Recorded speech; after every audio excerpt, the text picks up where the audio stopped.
Alors, donc, on va continuer avec le cours sur la racine. Aujourd'hui, on va voir la famille des racines. La famille des racines carrées. Ici, qu'est-ce que c'est? Lorsque vous avez une racine, hier, on a expliqué que lorsque vous avez une racine, si par exemple, tu as la racine, et à l'intérieur de la racine, vous avez un nombre. Par exemple, j'appelle ça 2. Quand j'ai racine de 2, ou bien par exemple, racine de 3, bon, ceux-là, on les appelle la famille des racines. La famille des racines sont les nombres premiers qui sont à l'intérieur de la racine. Un nombre premier. Les nombres premiers, par exemple, comme on va pas faire le cours de nombres premiers, mais les nombres premiers, qu'est-ce que c'est? C'est 2, par exemple, 2, 3, il y a 5, 6, 6, 7, il y a 10, il y a 11, et ainsi de suite.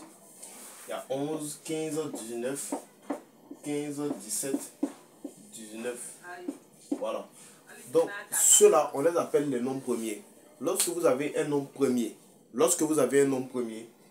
ce nombre premier-là, lorsqu'il est dans une racine, lorsqu'il se retrouve dans une racine, alors on fait allusion à la famille des racines. On appelle ça la famille de quoi? La famille des racines. Donc, quand j'ai racine, par exemple, de 10, quand j'ai racine de 10, racine de 10 est appelée la famille des racines. La famille des racines de 10. Racine de 11. Vous voyez, 11 est un nombre premier.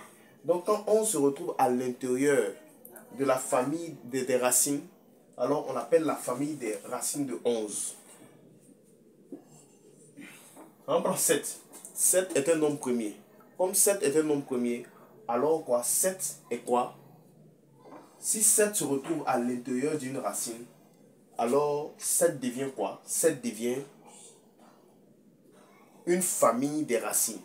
Voilà. Donc, c'est un peu ça, la famille des racines. Donc, il y a plusieurs familles des racines. Il y a racine de 15, il y a racine de 15, il y a racine de 3, il y a racine de 3, il y a racine de 5, il y a racine de 6. Voilà. Donc, ainsi de suite. Ceux-là, lorsqu'ils sont à l'intérieur d'une racine, on ne peut rien faire. Contrairement au carré parfait dont on a expliqué hier. On a dit lorsque vous avez un carré parfait à l'intérieur de la racine.